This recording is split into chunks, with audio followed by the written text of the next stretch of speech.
बंदी छोड़ सतगुरु रामपाल जी परमेश्वर जी की जय हो। सभी भाई बहनों को दास की तरफ से प्यार भरा सत साहिब।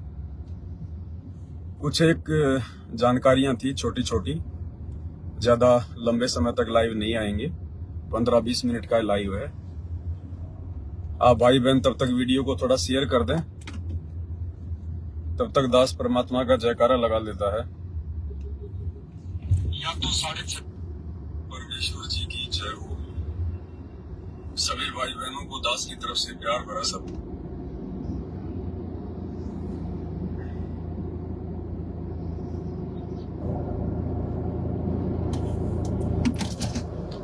बंदी छोड़ सतगुरु रामपाल जी परमेश्वर जी की जय हो। परम पिता परमात्मा, सारी सृष्टि के रचनहार, कुल मालिक, असंख्य ब्रह्मांडों के स्वामी, जगत गुरु, तीनों लोकों में प्रवेश करके सबका भरण पोषण करने वाले राजाधिराज, आत्माधार, नाथों के नाथ, देवों के देव महादेव, सर्वेश्वर महेश्वर, मृत्युंजय, अजरो अमर, आदि अनादि सनातनी प्रभु, जगत पिता जगदीश्वर, श्री श्री 1008 की उपाधि के वास्तविक अधिकारी, अकाल मूर्त सौद स्वरूपी राम वासुदेव, सर्वगतम ब्रह्म, परम पूज्य, प्रथम पूज्य, परम संत, परम पुरुष, परम धनी, परम दयालु, सत्य कबीर, हक्का कबीर, अल्लाहु कबीर, अल्लाहु अकबर, बाखबर, अल्लाह ताला, जगत के तारणहार, जगत के मुक्तिदाता, जगत के जगन्नाथ, हारे के सहारे, हिंदुओं के राम, मुसलमानों के अल्लाह, सिखों के वाहिगुरु, ईसाइयों के मसीह, दया के सागर दयानिधि, करुणा के सागर करुणानिधि, स्वयं भू परिभू, संकट मोचन, कष्ट हरण, मंगल करण, दुख भंजन, अविगत कबीर, निर्विकार निर्विषम परमात्मा, अलय अलेख सतगुरु, आदि अनादि सतगुरु, असली मर्यादा पुरुषोत्तम, असली राम, असली कृष्ण, असली घनश्याम, असली मुरारी, राजाओं के राजा, महाराजाओं के महाराजा, सहनसाओं के सहनसा, सम्राटों के सम्राट, भगवानों के भगवान, अल्लाहों के अल्लाह, प्रभुओं के प्रभु, मसीहाओं के मसीह, सच्चे वाहे गुरु, बाबाओं के बाबा, पीरों के पीर, सेठों के सेठ, जगत सेठ, सावलसा सेठ, सर्व गुण संपन्न, अनंत कोटि कलाओं के स्वामी, अनंत कोटि ब्रह्मांडों के नायक, योगियों में महायोगी, ध्यानियों में महाध्यानी, सिद्धों में परम सिद्ध, ज्ञानियों में तत्व ज्ञानी, ब्रह्म ज्ञानी, महाज्ञानी, परम ज्ञानी, सर्वश्रेष्ठ ज्ञानी, विज्ञानी, युवा कबीर, समृत कबीर, असमवाद, अमित ओजा, सच्चे रहनुमा, करीम अल्लाह, शुभान अल्लाह, दुनिया के अंतिम पैगंबर, 8 सितंबर 1951 से गांव धनाना, जिला सोनीपत, हरियाणा, भारतवर्ष की पावन भूमि पे प्रकट रियल कल की भगवान श्री नारायण साकार हरि, श्री बाबा साहेब स्वयंभू संत शिरोमणि सदगुरु रामपाल जी परमेश्वर जी के चरण कमल में साध संगति से जुड़े हुए सभी सत्सेवक भाई बहनों का अनंत कोटि दंडवत प्रणाम। सत्साई भाई और बहनों, दया परमपिता परमेश्वर जी की, सतगुरुदेव भगवान की विशेष रजा से आप और हम सभी सत्सेवक आत्माएं साथ संगति से जुड़ी हुई हैं। गुरुदेव भगवान की विशेष मेहर है। कुछ एक बातें थी भाई और बहनों, हल्की फुल्की, सामान्य लोगों के लिए वो बातें सामान्य हो सकती हैं, या उन भक्तों को भी वो बातें सामान्य लग सकती हैं जो भगत अभी पूरी तरह से गुरुदेव भगवान के मिशन से, उनके तत्व ज्ञान से परिचित नहीं है। सबसे पहली बात तो ये भाई और बहनों, आप जी जब सतगुरु रामपाल जी भगवान के सत्संग सुनते हैं यूट्यूब पर, तो यूट्यूब पर आप जी ध्यान रखना, जिन जिन भक्तों ने अपने यूट्यूब के चैनल मोनेटाइज करवा रखे हैं पैसे कमाने के लिए,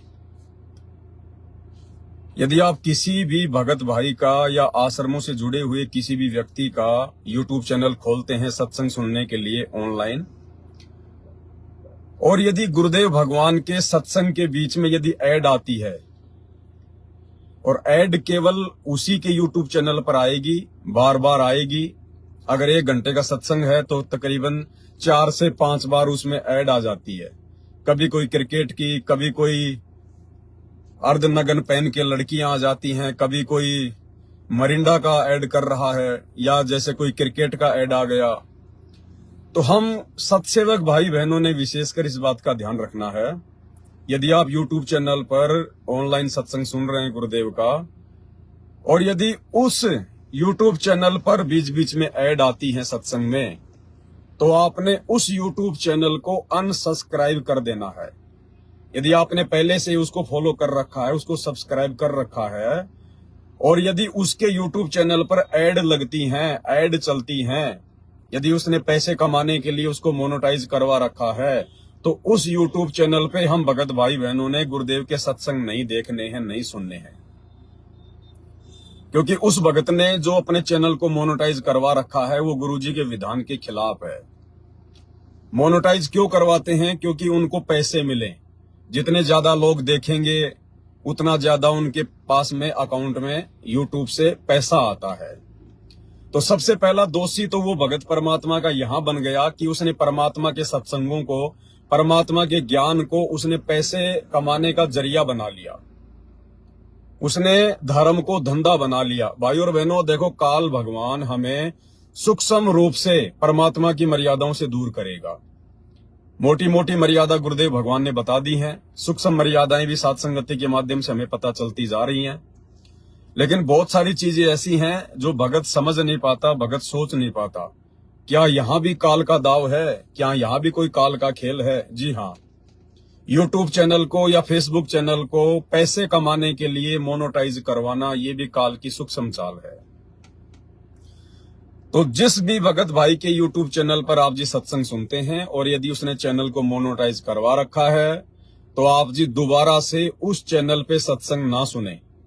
और यदि आपने उसको सब्सक्राइब कर रखा है तो उस यूट्यूब चैनल को आप जी अनसब्सक्राइब कर दें, क्योंकि हम किसी के भी गलत काम में उसका सहयोग नहीं दे सकते। फिर पहली बात तो उसने गुरुदेव के सत्संगों को कमाई का जरिया बना लिया, ये उस भगत की सबसे बड़ी उसकी गलती है। फिर आम जो भगत हैं, जो बेचारे सत्संग सुनते हैं उन चैनलों पर, उनको क्या नुकसान होता है? सबसे बड़ा नुकसान फिर उन भक्तों को है, आप और हम जैसे भक्तों को, जो ऐसे यूट्यूब चैनलों पर सत्संग सुनते हैं। आपने सत्संग सुनना शुरू किया उस यूट्यूब चैनल पर, 10 मिनट तक आप जी सत्संग सुन रहे हैं, आपका ध्यान बिल्कुल परमात्मा की वाणियों पे केंद्रित है, बहुत ही अच्छी परमात्मा की वाणियां हैं, या गुरुदेव ने ऐसा कोई टॉपिक शुरू कर रखा है कि हमारा ध्यान हर कहीं से हटकर केवल गुरुदेव के वचनों पे लगा हुआ है, हम लोग एकाग्रचित हैं। अब अचानक से उस यूट्यूब चैनल पर अचानक से सत्संग के बीच में ऐड आ जाता है, कोई पेप्सी का, कोई कैंपा कोला का, या जैसे कोई क्रिकेट वगैरह का है, क्योंकि किसी भी प्रकार का ऐड आ सकता है। जिसने अपने चैनल को पैसे कमाने का जरिया बना रखा है, मोनेटाइज करवा रखा है, तो उस पर यूट्यूब चैनल वाले किसी भी प्रकार का कोई भी अश्लील, किसी भी कंपनी का विज्ञापन, यानी किसी भी प्रकार का वो लोग जो है ऐड उसमें दे सकते हैं। तो जैसे हम लोग सत्संग सुन रहे हैं, गुरुजी बहुत अच्छी बात बता रहे हैं, हमारा ध्यान बिल्कुल परमात्मा की वाणी पे हम लोग एकाग्रचित हैं, और अचानक से उसमें म्यूजिक शुरू हो जाता है, डम डम शुरू हो जाता है, उसमें आधे कपड़े पहन के वो लड़कियां आ जाती हैं, डांस करने लगती हैं, तो अचानक से हमारा ध्यान परमात्मा के सत्संग से हट जाता है। और उस समय इस आत्मा को बिल्कुल भी अच्छा नहीं लगता। उस समय वो भगत यही सोचता है कि यार ये बीच में कहां से बकवाद आ गई, मेरा पूरा ध्यान, मेरा पूरा फोकस मेरे गुरुजी के ऊपर था, सत्संगों के ऊपर था। यानी काल अचानक से आपके ध्यान को तोड़ देता है, हटा देता है। और भाई और बहनों, सतलोक आश्रम बरवाड़ा में जब गुरुजी सत्संग किया करते थे और हम लोग जब पंडाल में बैठे होते थे, और जब कोई भगत इधर उधर जाता था सत्संग के बीच में उठ के, या कोई बातचीत कर रहे होते थे, तो अंतर्यामी परमात्मा वहीं से भक्तों को संकेत किया करते थे कि भक्तों, सत्संग के बीच में कोई बातचीत नहीं करनी चाहिए, कोई जिक्र नहीं करना चाहिए।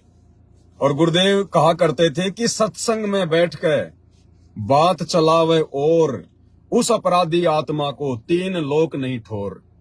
सत्संग के बीच में बैठ के यदि भगत दूसरी बातें शुरू कर देता है, जिस कारण से खुद भी डिस्टर्ब हो रहा है और अपने आसपास वालों को भी डिस्टर्ब कर रहा है, गुरुदेव ने उस भगत को कहा कि ऐसी नालायक आत्मा को तो 3 लोकों में जगह नहीं मिलती।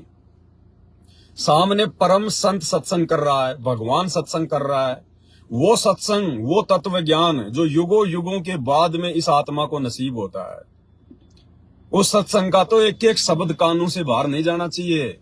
सत्संग में बैठने के बाद तो हमारी स्थिति रंका और बंका जैसी हो जानी चाहिए। रंका और बंका दोनों सत्संग में गए हुए थे, परमात्मा ने बताया। पीछे से उनकी बेटी घर पे थी, वंका, उनकी झोपड़ी में आग लग गई। एक ही झोपड़ी थी उनकी, सारा सामान उनका खाक हो गया। लड़की दौड़ के गई। वहां उस समय गुरुजी सत्संग कर रहे थे, रंका और बंका सत्संग सुन रहे थे। लड़की ने पीछे से आवाज लगाई, वंका ने, पिताजी पिताजी, माताजी माताजी। वो एकदम से डिस्टर्ब हो गए और उन्होंने कहा कि क्या हुआ, क्यों चिल्ला रही है, हम सत्संग सुन रहे हैं। उसने कहा कि आग लग गई झोपड़ी में। तो रंका बंका ने कहा कि भाई क्या बच गया? बोला खाली एक खाट बची है, एक चारपाई बची है। तो वो उस समय इतने दुखी हुए जब उनको सत्संग के बीच में आके डिस्टर्ब किया गया, उनका ध्यान तोड़ दिया गया अचानक से। तो वो इतने दुखी हुए, इतने नाराज हुए, उन्होंने अपनी बेटी से कहा कि बेटी उस चारपाई को भी जाके और आग में डाल दे। अगर ये चारपाई नहीं बचती तो तू दौड़ के यहां नहीं आती, और तू नहीं आती तो सामने भगवान बैठ के सत्संग कर रहे हैं, हमें किसी प्रकार का कोई डिस्टर्ब नहीं होता। इतिहास से भाई और बहनों हमने शिक्षा लेनी है, सत्संगों से हमने शिक्षा लेनी है। परमात्मा कोई मनोरंजन के लिए सत्संग नहीं सुनाते हैं, सत्संग में गहरे रहस्य होते हैं। तो इसी प्रकार भाई और बहनों, हम जब यूट्यूब चैनल पर या फेसबुक पर जब हम भाई बहन सत्संग सुनते हैं गुरुदेव का, तो सत्संग हम सुनते हैं बिल्कुल फ्री होके, हर प्रकार के टेंशन को साइड में रख के। और जब हम सत्संग सुन रहे होते हैं, अचानक से बीच में ऐड आ जाता है, अचानक से म्यूजिक शुरू हो जाता है, अचानक से वो अश्लील बातें शुरू हो जाती हैं। कोई मरिंडा पी रहा है, कोई हेलीकॉप्टर से नीचे कूद रहा है। आने वाले समय में जो है वो क्रिकेट का मैच कहाँ है, कौन कौन सी तारीख को है, उसका बीच में आईपीएल का ऐड आ जाता है। तो हम भाई बहनों का जो ध्यान है वो परमात्मा के सत्संगों से हट जाता है। तो हमें भी नुकसान हुआ। और जिस भगत भाई बहन की वजह से हमारा ध्यान हटा, जिसका हम यूट्यूब चैनल देख रहे हैं, जिसने गुरुदेव के सत्संगों को कमाई का जरिया बना रखा है, वो परमात्मा का सबसे बड़ा दोषी है। इसलिए भाई और बहनों, आप जब भी यूट्यूब चैनल पर सत्संग सुने तो चैनल चाहे किसी का भी क्यों ना हो, क्योंकि देखो हम सत्सेवक भाई बहन तो परमात्मा के ज्ञान से परिचित हैं। हम तो अपने यूट्यूब चैनलों को मोनेटाइज नहीं करवाते हैं, और ना किसी भगत भाई ने जो सत्सेवक है उसने ये करवा रखा है। क्योंकि समर्थ भगवान है, मर्यादा में रहेंगे, भक्ति करेंगे, गुरु को प्रसन्न करेंगे, तो सत्संगों को पेट कमाई का जरिया नहीं बनाना पड़ेगा। सत्संग को धंधा वो बनाता है, सत्संग को पैसे कमाने का जरिया वो बनाता है जिसको अपने गुरुदेव भगवान पर विश्वास नहीं, उनकी भक्ति पे विश्वास नहीं है। तो भाई और बहनों, ये काल की सूक्ष्म चाल है।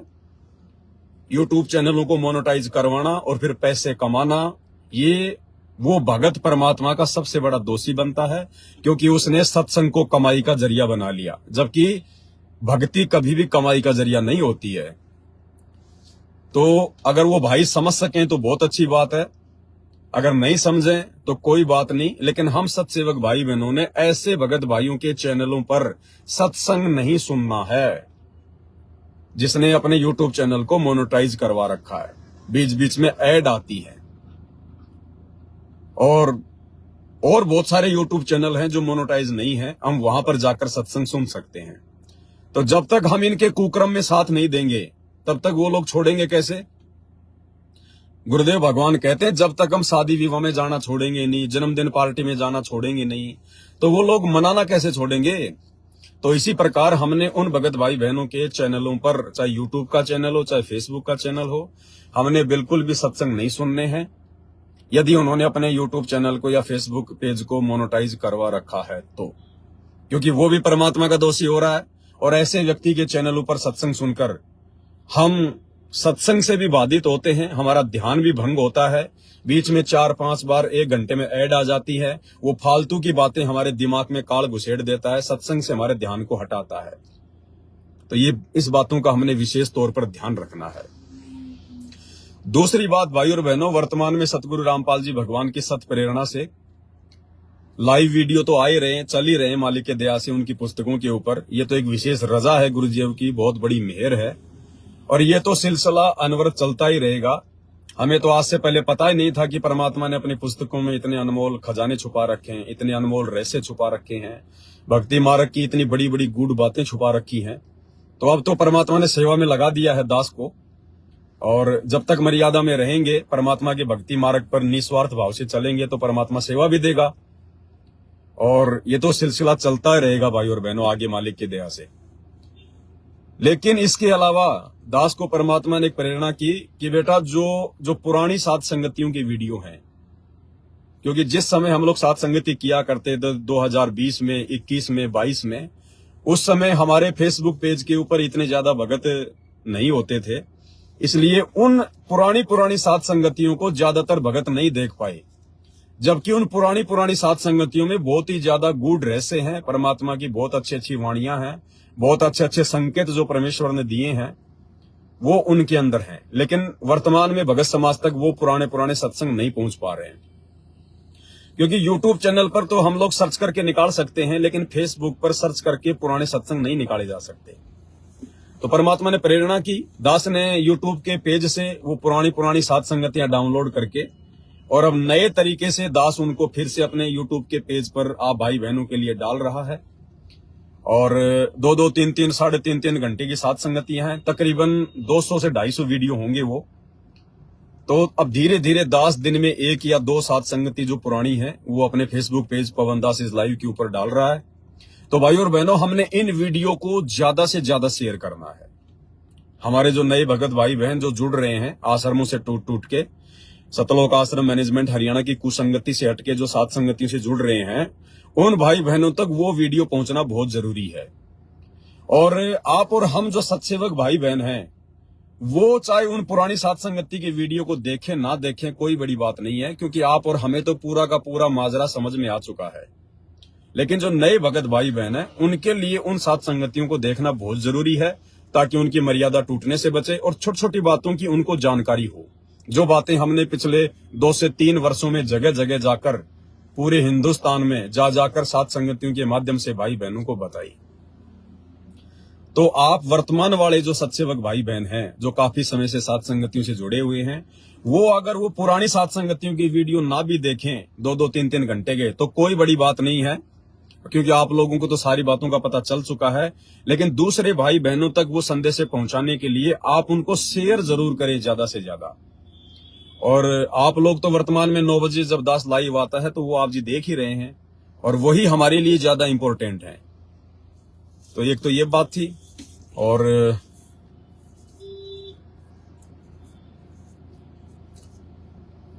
बस ज्यादा कुछ नहीं, ये 1-2 ही बातें थी मालिक की दया से। और तीसरी बात ये है भाई और बहनों, देखो दास के जो वीडियो हैं या साध संगति से जुड़ी हुए किसी भी भगत भाई की अगर वीडियो हैं, तो भाई बहन तो अपनी तरफ से बहुत ही अच्छी बातें बताने का प्रयास करता है मालिक की दया से, गुरु जी के सत्संगों को आधार भी बनाता है, बहुत अच्छी बात है। तो सब भक्तों ने लाइव आना चाहिए, ये तो परमात्मा की सेवा है भाई और बहनों। जो काम परमात्मा पिछले 8-9 वर्षों से इस पवन दास को निमित्त बना के करवा रहे हैं, ये सोशल मीडिया भगवान ने हमें दी है प्रचार प्रसार के लिए, और गुरुदेव के सत्संगों को आधार बनाकर जो हम सात संगतियां करते हैं, शंका समाधान के प्रोग्राम होते हैं, ज्ञान चर्चा होती है, तो ये जो सेवा है, ये जो कार्य है, ये अकेले कोई पवन दास का नहीं है। ये काम तो सतगुरु रामपाल जी भगवान की करोड़ों की संगत है, चाहे लाखों की संगत है, उसमें से प्रत्येक भगत भाई बहन की जिम्मेदारी बनती है। जो परमात्मा दास से करवा रहे हैं, ये तो प्रत्येक भगत भाई बहन ने बहुत ही पहले से शुरू कर देना चाहिए था। इस दास के माध्यम से तो परमात्मा एक संदेशा दे रहे हैं कि भाई आप लोगों ने भी इसी प्रकार से अपने गुरुदेव के ज्ञान को आधार बना के और अपने अन्य भगत भाई बहनों को समझाने के लिए, जगत वाले भाई बहनों को समझाने के लिए, भाई जब हमें पता चल गया कि हमारे गुरुजी अज्ञान और पाखंड के खिलाफ हैं, तो गुरुदेव का सहयोग कौन करेगा? वही बच्चे करेंगे जो गुरुदेव से उपदेश प्राप्त हैं और जो गुरुदेव के आशीर्वाद से उनके ज्ञान को थोड़ा बहुत समझ चुके हैं। तो आप और हम भगत भाई बहनी तो गुरुदेव के मिशन में उनका सहयोग करेंगे। तो इसी प्रकार ये तो संत रामपाल जी के प्रत्येक भगत की जिम्मेदारी बनती है कि वो लाइव आके गुरुदेव के सत्संगों के ऊपर ज्ञान आधारित बातें करे, चर्चा करे, भाई बहनों को समझाए। लेकिन ये लाइव आकर समझाना केवल उसी को सूट करेगा भाई और बहनों जो खुद गुरु जी की मर्यादा में होगा। जो बातें हम लाइव आकर बोलते हैं, यदि हमारा खुद का आचरण और व्यवहार यदि उन बातों के विपरीत है, तो ना तो किसी के ऊपर हमारी बात का असर होगा और हम भी गुरु जी के दोषी बनेंगे। इसलिए गुरुदेव कहते हैं कि सत्संग करना जरूरी है, भाई बहनों को समझाना जरूरी है, लेकिन पहले खुद उन बातों पर अमल करो ताकि आप भी परमात्मा के दोषी ना बनो और दूसरे भगत भाई बहनों पर भी आपके शब्दों का असर हो। तो सभी भाई बहनों को लाइव आना चाहिए, शुरुआत देखो सबकी ऐसी होती है, दास की भी शुरुआत ऐसी थी। दास कोई शुरुआत में 2015 में ऐसे वीडियो नहीं बनाने लगा था जिस प्रकार से अब बन रहे हैं मालिक के आशीर्वाद से। दास भी शुरू में 10-10 मिनट के, 15-15 मिनट के, डरते डरते ऐसे शुरुआत की थी कहीं कोई गलती ना हो जाए।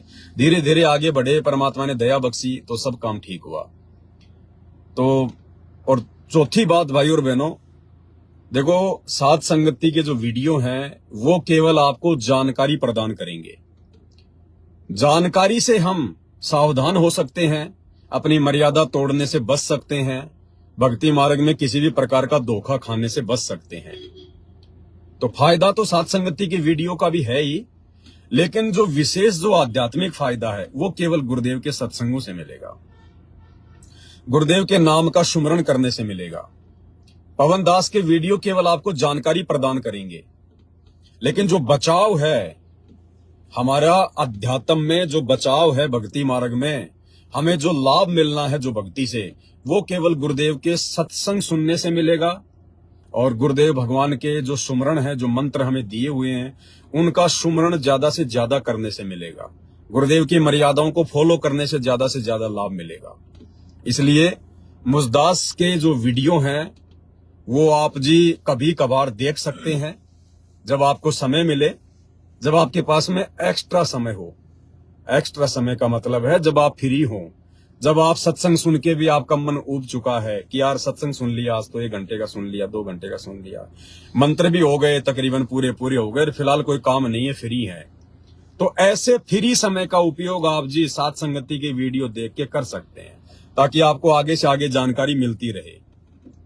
अन्यथा हमने ज्यादा से ज्यादा गुरुजी के सत्संगों को महत्व देना है, क्योंकि भक्ति से हमारा बचाव होगा, भक्ति से हमारा मोक्ष होगा, मुक्ति होगी, परमात्मा प्रसन्न होंगे। और एक्स्ट्रा जो समय होता है उस समय का सदुपयोग फालतू के सोच विचार करने में, इधर उधर दौड़ने में, भागने में ना वेस्ट करके और साध संगति की वीडियो आप जी देखिए। क्योंकि भाई और बहनों देखो, बहुत सारी बातें हैं, दास भी नहीं चाहता कि कहीं मैं परमात्मा का दोषी हो जाऊं। जितना मुझे परमात्मा प्रेरणा करते हैं उतने विचार मैं आप भाई बहनों के सामने आकर रख देता हूं। क्योंकि मेरा तो सिंपल सा फंडा है भाई और बहनों, भगत बन के भक्ति करनी है, अपना यहां से पीछा छुड़वाना है। इस पवन दास ने कभी जिंदगी में भी नहीं सोचा था कि इस लाखों करोड़ों की संगत में दास इस प्रकार से लाइव आके वीडियो बनाएगा, भाई बहनों को समझाएगा। हम कभी सोच भी नहीं सकते थे भाई और बहनों, सोच भी नहीं सकते थे।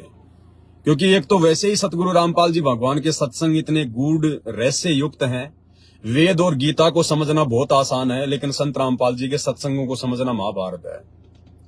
भाई जिस परमात्मा ने खुद या फिर प्रेरणा करके गीता लिखवाई, वेद लिखवाए, कुरान पुराण लिखवाई, इतने सारे धर्मशास्त्र लिखवाए, और जब वही परमात्मा कबीर साहेब सतगुरु रामपाल जी के रूप में आज वर्तमान में प्रकट हो के अपने मुख कमल से सत्संग कर रहे हैं, तो भाई और बहनों उनके सत्संग जितना हम लोग सुन पाते हैं, देख पाते हैं, उतने आसान नहीं होते। सुनने में तो बहुत मतलब ऐसा लगता है कि बड़े आसान सत्संग है, बड़ी अच्छी अच्छी भाषाएं हैं, लेकिन उन वाणियों का जो रहस्य है, परमात्मा कहानी क्या सुना रहे हैं, कथा क्या सुना रहे हैं, बात क्या बता रहे हैं और समझाना क्या चाह रहे हैं उसके माध्यम से, तो उन सत्संगों का जो मर्म होता है, जो रहस्य होता है, वो सांकेतिक होता है। तो ये गीता, वेद, कुरान पुराण को फिर भी समझा जा सकता है, लेकिन संत रामपाल जी भगवान के मुख कमल से उच्चारित सत्संगों को समझना भाई और बहनों ये बहुत बड़ा महाभारत है। तो ये तो सतगुरु रामपाल जी भगवान की कोई विशेष मेहर, कोई विशेष दया है, जो परमात्मा ने मुझ जैसे 2 कौड़ी के नीच को, अधम प्राणी को, जड़ बुद्धि को, इस कुत्ते को थोड़ी बहुत अपनी सद्बुद्धि बख्शी, और उनके सत्संगों से, उन्हीं के आशीर्वाद से कुछ बातें समझ के, उनके कर कमलों से लिखी गई पुस्तकों से कुछ बातें समझ के स्वयं भी भक्ति मार्ग में सावधानी बरतता है और दृढ़ता को प्राप्त होता है, और आप भाई बहनों को भी समझाने का प्रयास करता है। तो ये तो सब कुछ गुरुदेव के आशीर्वाद से संभव है। वैसे भाई और बहनों 1% भी कोई व्यक्ति एक शब्द भी नहीं निकाल सकता इस परमेश्वर के ज्ञान के ऊपर, उनकी पुस्तकों के ऊपर।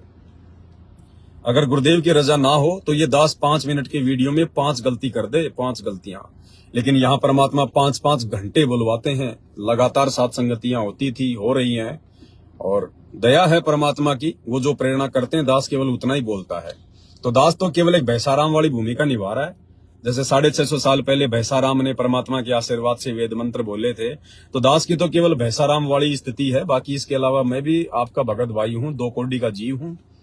और हमारे जो सरदार हैं, जो कैप्टन हैं, इस पंथ के जो मुखिया हैं, जो परमात्मा है, केवल एक ही है, सतगुरु रामपाल जी भगवान है। हम भक्तों की संपूर्ण आस्था, हमारी लगन, हमारी निष्ठा, हमारा समर्पण, सब कुछ हमारे गुरुदेव भगवान के चरणों में होना चाहिए। बाकी उनके चरणों में हमारी दृढ़ता बढ़े, इसके लिए यदि हमें कहीं से कोई सहयोग मिलता है, चाहे भगत भाई बहनों से मिले, चाहे कहीं से भी मिले, हमने वो सहयोग ले लेना चाहिए। तो दास का तो केवल ये वीडियो बनाने का मकसद खुद भी भक्ति मार्ग पर दृढ़ होकर चलना है और आप भाई बहनों तक भी जो सच्चाई है वो मैं पहुंचाता रहूं, क्योंकि परमात्मा के मिशन में, परमात्मा के मार्ग में यदि कोई सहयोग कर सकता है तो उनका भगत ही कर सकता है। क्योंकि जगत वालों को तो इस तत्व ज्ञान की ABCD का भी नहीं पता। वो बेचारे क्या बता सकते हैं, वो क्या बताएंगे, क्या वो विश्लेषण करेंगे गुरुदेव के सत्संगों का? तो ये तो वही कर सकता है जो गुरु जी का भगत है, और जिसके ऊपर गुरु जी का आशीर्वाद है वही भगत अपना मुंह, अपनी जुबान खोल सकता है, अन्यथा संभव नहीं है। तो ज्यादा से ज्यादा हम भाई बहन गुरुदेव भगवान के सत्संग सुने और जब भी मौका लगे गुरुदेव भगवान के सुमरण करें, जिसको जो भी मंत्र मिला हुआ है। क्योंकि आने वाले समय में भाई और बहनों भक्ति ही हमारा बचाव है, भक्ति ही। समय धीरे धीरे निकलता जा रहा है, अजगर की तरह ये काल दुनिया को समेटने के चक्कर में है। 2028 परमात्मा ने लास्ट समय बता रखा है, समय ज्यादा बचा नहीं है और भक्ति से ही बचाव होगा, दूसरा कोई तरीका नहीं है। आपकी धन संपत्ति, आपका पैसा, आपकी कार कोठी, आपकी रिश्तेदारी, आपकी जान पहचान, ये कुछ काम नहीं आने वाली, कुछ भी काम नहीं आने वाली। एक छोटी सी बात है, आदमी बीमार हो जाता है, हॉस्पिटल में एडमिट हो जाता है, उसको शरीर से परेशानी होती है, पीड़ा होती है। अब उसका रिश्तेदार भी आ जाएगा, पैसा भी उसके पास खूब है, उसकी जान पहचान भी खूब है, लेकिन वो पीड़ा को मिटा नहीं सकते, वो दर्द को कम नहीं कर सकते। वो रिश्तेदार, वो झूठी सांत्वना दे सकते हैं आके, इससे ज्यादा कुछ नहीं कर सकते। आपके पास पैसा है, आप डॉक्टर को बोल दोगे, डॉक्टर साहब पैसे की चिंता मत करना, 1000 की जगह चाहे लाख लग जाएं, लेकिन हमारा जो आदमी है मरना नहीं चाहिए। तो डॉक्टर प्रयास कर सकता है, लेकिन वो पैसा आपके शरीर की पीड़ा को नहीं मिटा सकता। पीड़ा तो परमात्मा की भक्ति से, उनके आशीर्वाद से मिटेगी, उनकी रजा से मिटेगी। तो आने वाला समय तो भाई और बहनों बहुत ही ज्यादा खतरनाक है, ये कहने की आवश्यकता नहीं है। जगत वाले तो देखो बेचारे नादान हैं, अभी उनको भक्ति मार्ग का ज्ञान नहीं है, अभी वो सत्संगों से अपरिचित हैं, उनको पता ही नहीं कि सत्संग होते क्या है। ना उन्हें परमात्मा की पहचान है, ना उन्हें गुरुदेव भगवान की पहचान है, और ना फिलहाल थोड़े बहुत जो उनको काल के सुख प्राप्त है उस आधार से ना उनको सत्संगों की जरूरत है, ना भगवान की जरूरत है। लेकिन आप और हमारी आंखें परमात्मा ने समय से खोल दी हैं, क्योंकि हम परमेश्वर की विशेष आत्मा है, उनकी प्यारी आत्मा है, और परमात्मा अपनी विशेष आत्माओं को ही समय से पहले जगाता है, चेताता है, ताकि हम गलतियां करने से बचें, धोखा खाने से बचें। तो ये आप और हमारे ऊपर गुरुदेव भगवान की विशेष रजा, विशेष मेहर है, इसको हम बना के रखें। और फालतू के समय में, खाली समय में हम साथ संगति की वीडियो सुने, वीडियो देखें। बाकी जब भी दाव लगे हम परमात्मा के ही सत्संग सुने, परमात्मा का ही सुमरण ज्यादा से ज्यादा करें, परमात्मा का ही चिंतन मनन हम ज्यादा से ज्यादा करें। यही दास की आप सभी भाई बहनों से हाथ जोड़ के प्रार्थना है, क्योंकि भाई और बहनों हम सब जीव हैं, हम भगत हैं, हम सब ने मोक्ष चाहिए, और मोक्ष केवल भगवान दे सकता है, भगवान की पहचान हमें हो सकती है। अब हमें ज्यादा से ज्यादा भगवान के नजदीक रहना है। मर्यादा तोड़ने के तो अब हमने सोचनी भी नहीं है। चाहे आपके रिश्ते टूट जाएं, चाहे आपका घर परिवार टूट जाए, चाहे आपकी रिश्तेदारियां टूट जाएं, चाहे आपके यार दोस्त टूट जाएं, लेकिन अब हमने मर्यादा नहीं टूटने देनी है, विशेषकर साथ संगति से जुड़े हुए भाई बहनों ने। क्योंकि अब हमें परमात्मा ने किसी भी प्रकार से समझाने में कोई कमी नहीं रखी है, और हर प्रकार से समझदार होने के बावजूद भी यदि हम गलतियां करेंगे तो भाई और बहनों हम परमात्मा के सबसे बड़े दोषी बनेंगे, सबसे बड़े दोषी।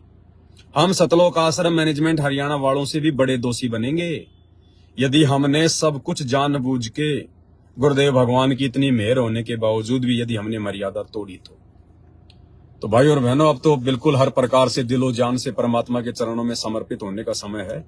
ये दाव, ये मौका बार बार नहीं मिलेगा, नहीं लगेगा। भाई और बहनों, आप और हम भी वर्तमान में इतना नहीं समझ पा रहे हैं, इस परमात्मा की भक्ति को इतना महत्व नहीं दे पा रहे हैं जितना देना चाहिए।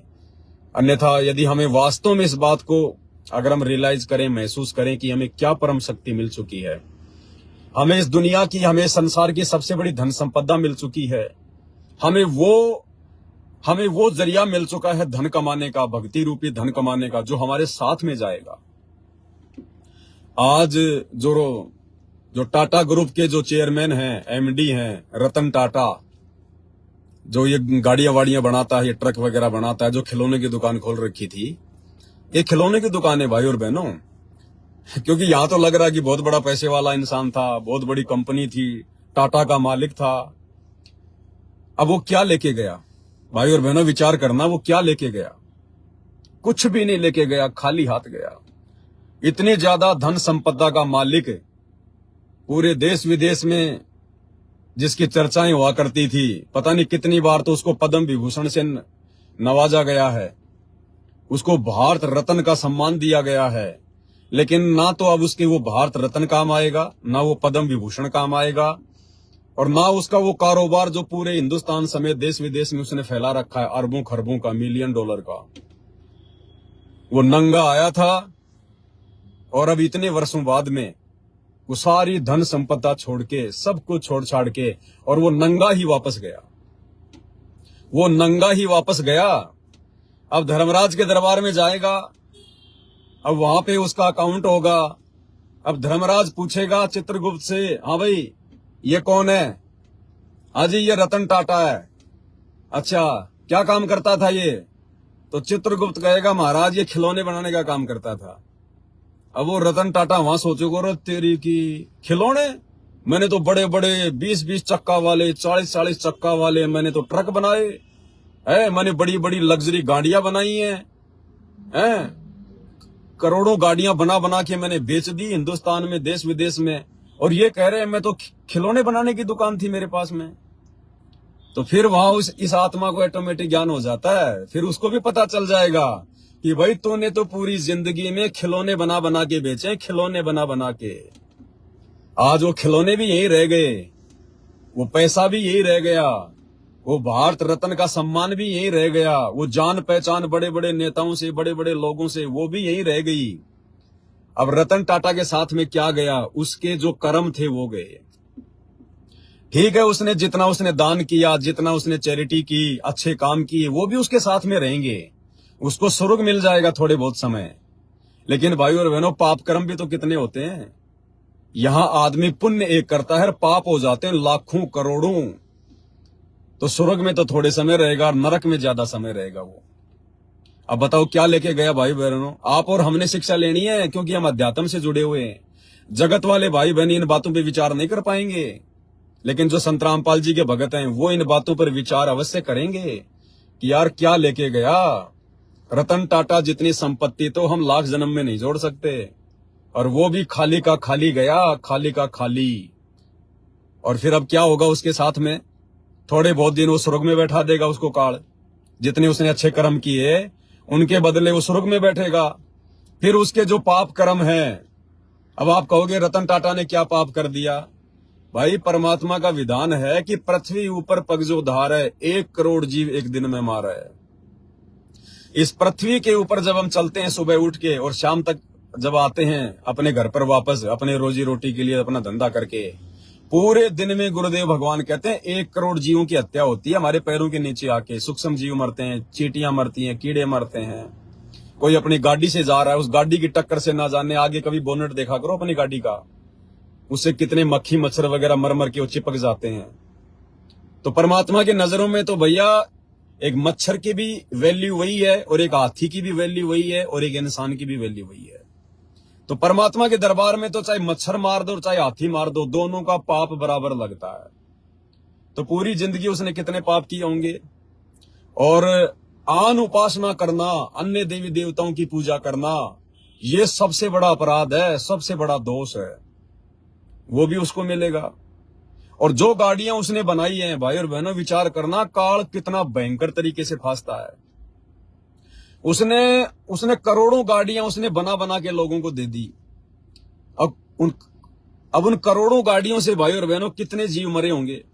बड़े बड़े जीव भी मरे होंगे एक्सीडेंट होके, छोटे छोटे मच्छर मक्खी वगैरह भी गाड़ियों के बोनट पे चिपक जाते हैं। उनका दोषी कौन होगा? वो रतन टाटा होगा। रतन टाटा भी होगा, साथ में जो लोग गाड़ियां चलाते हैं, जो गाड़ियां खरीद के ले जाते हैं, फिर उन गाड़ियों से जितने मक्खी मच्छर मरते हैं, जितने एक्सीडेंट होते हैं, जितने जीव मरते हैं, चाहे कोई भैंस मरो, चाहे कोई कुत्ता मरो, चाहे कोई चूहा मरो, चाहे कोई सांप मरो, चाहे कोई इंसान मरो, वो दोष उन जो लोग गाड़ियां खरीद के ले गए उनको भी लगता है। क्यों लगता है? क्योंकि उनके पास में भक्ति नहीं है। उनको लगता है कि मैं तो राम का पुजारी हूं, श्री कृष्ण का पुजारी हूं, मैं तो हनुमान जी पूजता हूं, मैं तो वहां जाता हूं, मैं तो पैदल यात्रा पे जाता हूं। शास्त्रों में इस भक्ति का कहीं कोई उल्लेख नहीं है। मक्का मदीना जाना, मंदिर मस्जिद में जाना, चर्चों में जाना, ये शास्त्रों में कहीं नहीं लिखा हुआ। ये सब मनमाना आचरण है, मनमाना आचरण है। वास्तव में क्या है परमात्मा का विधान, उस अल्लाह का क्या विधान है, क्या भक्ति है, वो तो परम संत आके बताएगा, पैगंबर आके बताएगा। अब उसको चाहे पैगंबर कहो चाहे अवतार कहो, बात एक ही है। अनेक अनेक धर्मों के अनुसार अलग अलग नाम है। जैसे मुसलमान धर्म में उसको पैगंबर कह देते हैं, हिंदू धर्म में उनको अवतार कह देते हैं, बात एक ही है। हिंदू लोग जब शाम सुबह आरती करते हैं उसको कहते हैं हम आरती कर रहे हैं, मुसलमान कहते हैं हम लोग नमाज कर रहे हैं। हिंदू लोग जो बल्कि व्रत रखते हैं, मुसलमान धर्म में उसको रोजा रखना कह देते हैं, बात एक ही है। तो वास्तविक विधि तो वर्तमान में सतगुरु रामपाल जी भगवान के पास है और पूरी पृथ्वी पर किसी के पास में नहीं है। तो भाई और बहनों, अब विचार करना, वो रतन टाटा क्या ले गया? वो अच्छे बुरे कर्मों की मालगाड़ी भर के ले गया और थोड़े दिन तो काल उसको स्वर्ग में रखेगा, फिर उसके पाप कर्म भोगने पड़ेंगे, फिर उसको नरक में डालेगा, फिर 84 लाख योनियों में गधा कुत्ता सुअर भी बनना पड़ेगा मेरे भाई। अरे जब एक देश के राजा के ऊपर परमात्मा का विधान है कि एक हरि की भक्ति बिन राजा गधा होए और माटी लदे कुम्हार की घास न डाला कोई। सत्य भक्ति के बिना तो देश का राजा भी मरने के बाद में गधा बनता है, गधा। तो भाई अनिल अंबानी, मुकेश अंबानी, टाटा बिरलों की तो क्या औकात है फिर? तो भाई और बहनों, कहने का मतलब है कितनी अच्छी आत्मा थी और वो रतन टाटा, कितनी अच्छी आत्मा थी। ना उसके पास कोई धन का भाव था और उसने शादी भी नहीं की। उसके ऊपर तो कोई बेटा बेटी का कोई ऋण नहीं, कोई कर्जा नहीं। वो आत्मा अगर भक्ति पे लग जाती तो उसका तो मोक्ष हो जाता। लेकिन काल ने देखो उस आत्मा को भी भक्ति पे नहीं लगने दिया। अब सोचिए आप और हम परमात्मा की कितनी प्यारी आत्मा है कि परमेश्वर ने हमें भक्ति पे लगा लिया। वो अनिल अंबानी, मुकेश अंबानी, देश का प्रधानमंत्री रतन टाटा जैसे परमात्मा की भक्ति पर नहीं लग पाए और आप और हमें परमात्मा ने अपनी भक्ति पे लगा लिया, अपने चरणों में जोड़ लिया। तो सोचिए आप और हम कितनी परमेश्वर की प्यारी आत्मा है, कितनी उत्तम आत्मा है। इसलिए तो गुरुदेव बार बार कहते हैं कि बच्चों, ये ब्रह्मा विष्णु महेश भी तुम्हारे पास सिंह नहीं है। भक्ति के मामले में ब्रह्मा विष्णु महेश भी तुम्हारे आसपास नहीं टिकते। उनकी किस्मत भी इतनी जबरदस्त नहीं है जितनी तुम भक्तों की है जो आज परमात्मा की शरण में आ गए। तो भाई और बहनों, इन सब बातों पे हम लोग विचार करें, क्योंकि हम भगत हैं। परमात्मा ने हमें अब वो बुद्धि दे दी है, हम इन बातों पर सोच सकते हैं, विचार कर सकते हैं। कबीरा सब जग निर्धना धनवंता ना कोई, कि यहाँ की जो संपत्ति है ना, ये चाहे अरबों खरबों चाहे कितनी हो जाओ किसी के पास में, फिर भी वो भिखारी का भिखारी है, क्योंकि वो 1 रुपया साथ नहीं लेके जा सकता। 1 रुपया वो चाहे कितना ही जोड़ जोड़ के धनी बन गया, कितनी फैक्ट्रियां उसकी। अरे जब हिंदुस्तान का पैसा पाकिस्तान में नहीं चलता तो यहाँ का जोड़ा हुआ पैसा धर्मराज के दरबार में ऊपर कैसे चलेगा? यहाँ की करेंसी वहां कैसे चलेगी जब पाकिस्तान में नहीं चलता? तो ये विचार करने की बात है भाई और बहनों। वहां तो केवल भक्ति जाएगी साथ में, भक्ति धन सूक्ष्म रूप में साथ में जाएगा। कबीरा सब जग निर्धना धनवंता नहीं कोई, और धनवंता उसी को जानिए जिसके पास राम नाम धन होए। राम नाम धन का मतलब कोई त्रेता युग में आए हुए राजा दशरथ के बेटे राम से नहीं है। राम वो है जो सबका राम है। अरे त्रेता में रामचंद्र जी आए थे, उससे पहले सतयुग था। सतयुग में तो रामचंद्र जी का जन्म भी नहीं था। सतयुग के लोग भी तो राम की भक्ति करते थे। महर्षि वाल्मीकि ने 10,000 साल पहले रामायण लिख दी थी। महर्षि वाल्मीकि राम राम राम राम जाप करता था। उस समय तो राम का जन्म भी नहीं हुआ था। तो वो आदि राम कौन है? सबसे पहला वाला राम, सबका राम। राम राम सब जगत बखाने, पर आदि राम कोई बिरला ही जाने। तो वो आदि राम आज धरती पर स्वयं सतगुरु रामपाल जी के रूप में प्रकट है। मुसलमान जिसको अल्लाह कहते हैं, हिंदू अपना भगवान कहते हैं, सिख जिसे अपना वाहे गुरु कहते हैं, ईसाई जिसे अपना मसीहा कहते हैं, आज वो धरती पर संत रामपाल जी के रूप में प्रकट है। भाई और बहनों, आने वाले 2 से 3-4 वर्षों में तो सबको ये क्लियर हो ही जाएगा, क्योंकि आने वाला समय बहुत खतरनाक है। सबको नानी याद आ जाएगी, ना ये पैसा काम आएगा, ना कार कोठियां काम आएगी, ना बेटा बेटी काम आएंगे, ना धन संपदा काम आएगी, क्योंकि कर्मों का हिसाब होगा, कर्मों का हिसाब। जिसके कर्म उत्तम, जो धार्मिक आत्मा है, उसको परमात्मा आने वाले विनाशकारी समय में बचाएगा। अन्यथा ऐसे जाएंगे जैसे गधे के सिंह से सिर, जैसे गधे के सिर से सींग। चाहे कोई देश का राजा हो, चाहे देश की रानी हो, चाहे बहुत बड़ा कोई अरबों खरबों का मालिक हो, चाहे बहुत बड़ा कोई खिलाड़ी हो, चाहे कुछ भी हो, किसी भी धर्म का हो, किसी भी जाति का हो, भगवान के दरबार में कोई जाति वाति नहीं होती, कोई धर्म वगैरह नहीं होते। ये धर्म जातियों के ठप्पे तो आप और हमने लगा रखे हैं यहाँ पर। ये नहीं चलते परमात्मा के दरबार में। वहां से तो नंगा आया था, नंगा जाएगा। मुसलमान भी माँ के पेट से जेल में लिपट के आता है, हिंदू भी माँ के पेट से जेल में लिपट के आता है। मुसलमान भी नंगा आता है, हिंदू भी नंगा आता है, और मुसलमान भी नंगा जाएगा और हिंदू भी नंगा जाएगा। भैया, परमात्मा तो जो कर्म किए हैं ना आके यहाँ, क्योंकि ये कर्म क्षेत्र है, ये जो पृथ्वी है, और परमेश्वर ने हमें जो ये मनुष्य जन्म दिया है, ये हमारे शुभ कर्म बनाने के लिए दिया है। केवल ये मनुष्य योनि ही है, ये इंसान ही है जो अच्छे कर्म कर सकता है। अन्यथा कोई भी योनि, 84 लाख में कोई भी योनि शुभ कर्म नहीं कर सकती, क्योंकि वो तो भोग योनि है, वो तो अपना भोग भोग रही है। जो कर्म उन्होंने कभी, जब उनको मनुष्य जीवन प्राप्त था, अच्छे बुरे जो किए थे, आज वो गधे कुत्ते सुअर बन के उनका भोग भोग रहे हैं। लेकिन ये जो इंसान है, स्त्री या पुरुष, हिंदू या मुसलमान, ये जो है ये कर्म योनि है। हम लोग अच्छे कर्म करके अच्छे कर्म बना भी सकते हैं, और ये दारू वारू पी के, नशा करके, मांस मिट्टी खा के, चोरी जारी करके, सही भक्ति ना करके हम अपने कर्म बिगाड़ भी सकते हैं। और फिर उसी आधार से हमारे भी अगले जन्म ऐसे ही होंगे सेट। गधा बनना है या कुत्ता बनना है, या मोक्ष प्राप्त करना है, क्या करना है। तो भाई और बहनों, दया परमपिता परमात्मा की छोटी सी बातें थी, 2-4 जानकारियां थी, दास ने आप तक शेयर कर दी हैं। और हमने इस गंदे संसार से, इस नश्वर संसार से अपने गुरुदेव भगवान के ज्ञान को आधार बनाकर अपनी आस्था को हटाना है। भाई और बहनों, चलते समय कुछ काम नहीं आएगा, कुछ भी नहीं जाएगा यहाँ से। एक सुई की नोक भी कोई लेकर नहीं जा सकता। जब सिकंदर मरा, मरने से पहले उसने अपने वजीरों से कह दिया था कि जब मैं मरूं तो मेरे दोनों हाथ मेरी अर्थी से खोल के साइड में कर देना, यूं लंबे लटका देना, अर्थी से बाहर, मेरे कफन से बाहर। क्योंकि सिकंदर ने तो पूरी दुनिया को उसने जीत लिया था, उससे बड़ा कोई धनवान कोई था ही नहीं, कोई राजा। तो वजीरों ने कहा कि महाराज जी ऐसा क्यों? तो सिकंदर ने कहा ऐसा इसलिए कि इस दुनिया को ये पता चले, इस दुनिया तक ये मैसेज जाए कि जिस सिकंदर ने पूरी दुनिया को जीता, जिस सिकंदर के पास में दुनिया की अथाह संपत्ति, आज वो सिकंदर खाली हाथ जा रहा है, खाली हाथ। एक असरफी भी साथ लेके नहीं जा रहा, एक सुई भी साथ लेके नहीं जा रहा। इसलिए दुनिया को एक संदेशा दिया जा सके, अगर वास्तव में अगर कुछ कमाना है तो भक्ति कमाइए, भक्ति, अल्लाह की इबादत कीजिए।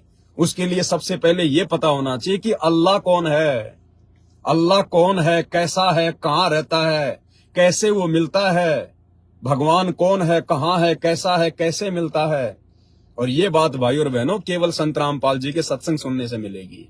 संत रामपाल जी के सत्संग में भी सृष्टि रचना को सुनने से ये जानकारी प्राप्त होगी। तो बताओ, जब सिकंदर जैसे कुछ लेके नहीं गए, और आज हमारे देश के भारत रत्न प्राप्त जो रतन टाटा जी थे, आज वो अपना शरीर छोड़ गए। अब रतन टाटा जी के कपड़े भी निकाल लिए जाएंगे, रतन टाटा जी के शरीर पे कपड़े भी निकाल लिए जाएंगे, और वो 100-200 रुपए का जो कफन होता है वो लपेट के आग के हवाले कर दिया जाएगा, और वो अग्नि उस कफन को भी जला देगी।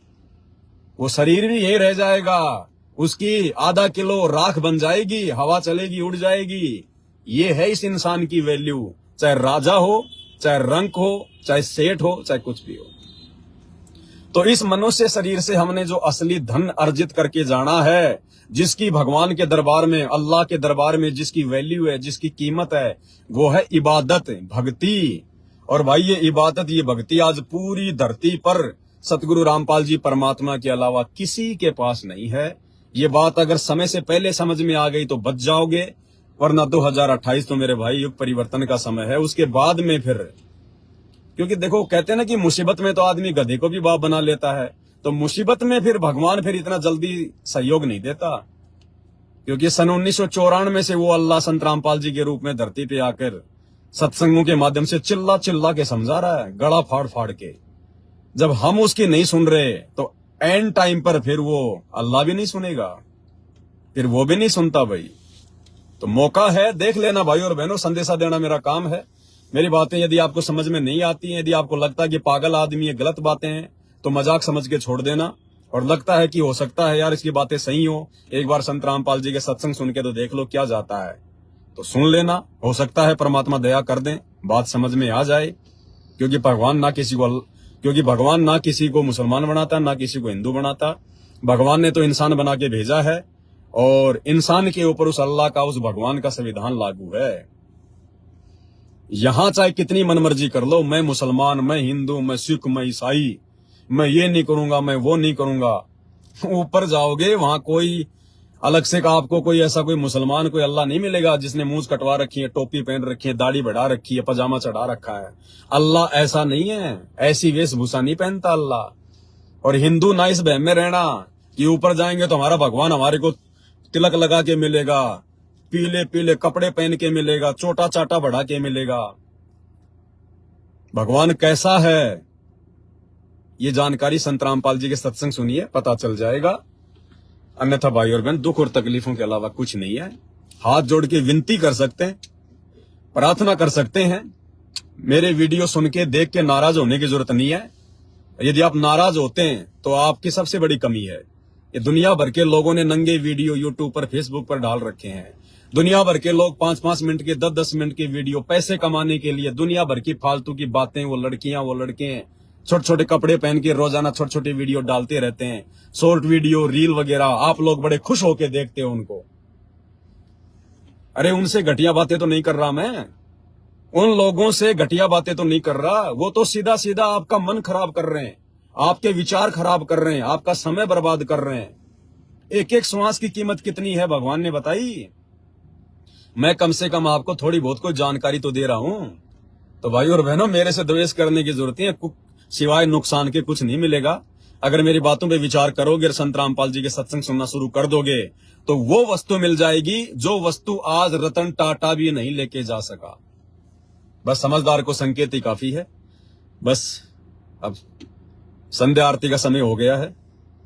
दास वीडियो को यहीं पे स्टॉप करता है। बंदी छोड़ सतगुरु रामपाल जी भगवान की जय हो।